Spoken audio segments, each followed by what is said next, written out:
Good evening everyone, lalong-lalo na po dito sa KSA, dito sa Middle East.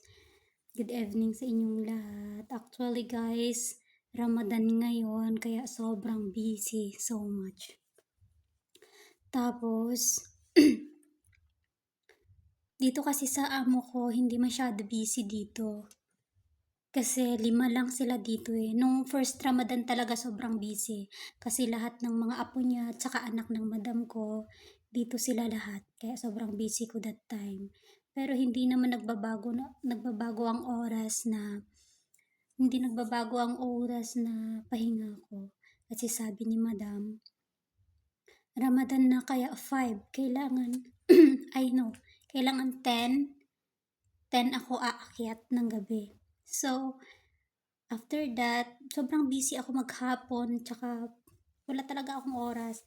Pero binibigyan ako ni madam ng isang oras, 3:00 ng hapon, kakain, and then bababa ako mga 4:30, ganun. Kasi magpe-prepare ako ng pagkain nila. Mga 6 o'clock kasi yan sila kumakain. And then, pagkatapos nun, habang sila ay kumakain, ako naman naglilinis sa room nila. Saka na ako maghugas pagtapos na silang kumain. Kaya, mabilis kong matapos ang trabaho ko kasi, di ba 10? So, matapos ko yung trabaho ko or 7, naghugas na ako ng plato. So, 7:30 or 8:30, ganun yung tapos na lahat ng trabaho ko. Kaya, nakakaakyat na ako. Siyempre, dito kasi sa madam ko, maraming kalat, minsan lang naman, pero hindi sila pala utos, hindi sila nag-uutos. Kaya sobrang blessed ako sa kanila, sobra. Kaya nung una talaga, kasi ngayon 2 years na ako sa July, gusto ko lang ikwento to sa inyo para naman balang araw, mapapanood ko din to. Kasi matatapos yung kontrata ko on July 8. Pero hindi ako uuwi. So, nagsabi ako kay madam na mag-extend ako. Pero after that, naisip ko muna, syempre, marami akong iniisip. Parang ganun, baka pagsabihin ko kay madam na uuwi ako, baka magbago sila, or baka iba yung pagtrato sa akin. Ganon yung iniisip ko palagi. Pag sinabi ko sa madam ko, sabi ko, baka magbago sila at umiba yung trato sa akin, 'di ba? Karamihan talaga sa mga OFW pag pauwi na ng Pinas, parang hindi masasabi sa employer kasi baka magbago ang turing sa kanila or pagtrato sa kanila ng employer nila.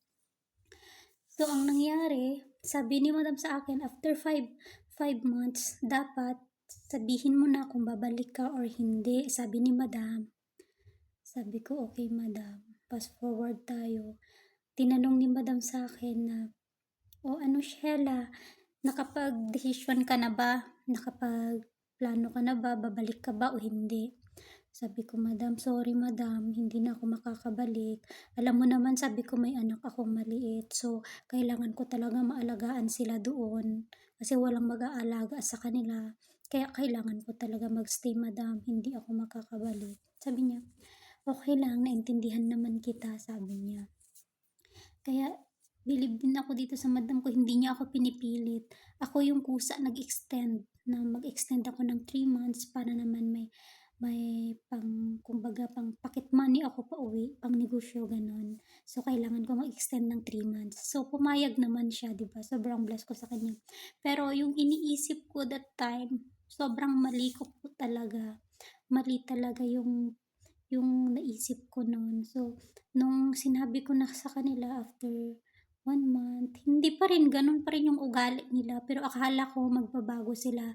Pero yung pagtrato nila sa akin nung una, nung baguhan pa lang ako dito at nung hanggang 2 years na ako dito, ganun pa rin yung pag-uugali nila, walang nagbago. Kaya sobrang blessed ako, sobrang thanks God. Dahil binigyan niya ako ng employer na ganito. Hindi ko din ina-expect na makakatagpo ako ng employer na sobrang bait. Ang nagbago lang sa kanila, yung una palang binibilhan niya ako ng grocery every month.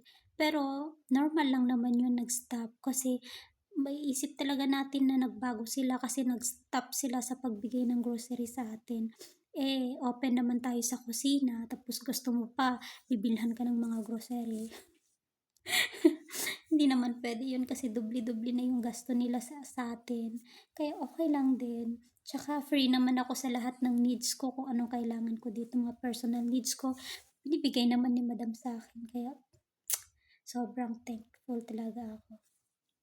Kaya ito, nag-extend ako ng 3 months. Another 3 months na naman. So, 8 months. 8 months ulit makakauwi. So, matagal-tagal pa. Pero, okay lang. At least, this 2026 pa din, di ba? Hindi siya makakaabot ng 2027. Kaya sobrang excited ako umuwi. Sana makaipon ako. Payo ko lang talaga sa inyo na sipag at tiyaga lang talaga tayo. Tsaka kung kung kung hindi man maganda yung karanasan mo sa unang employer mo, tiyak na bibigyan ka ni Lord ng pangalawang employer at doon makakatagpo ka ng sobrang bait na employer. Mabait man sila, siyempre lahat tayo, hindi tayo perfecto. Siyempre may ugali din sila na hindi natin gusto, may ugali din tayo na hindi nila gusto. Kaya, think positive lang palagi. Maraming sa panonood po. Sana po suportahan niyo po ako sa mga vlog ko. Patuloy niyo po akong suportahan. Please po, pa-subscribe and pa-like po ng aking channel. Half Ilocana Blaan Vlog. Thank you so much po sa pagsuporta.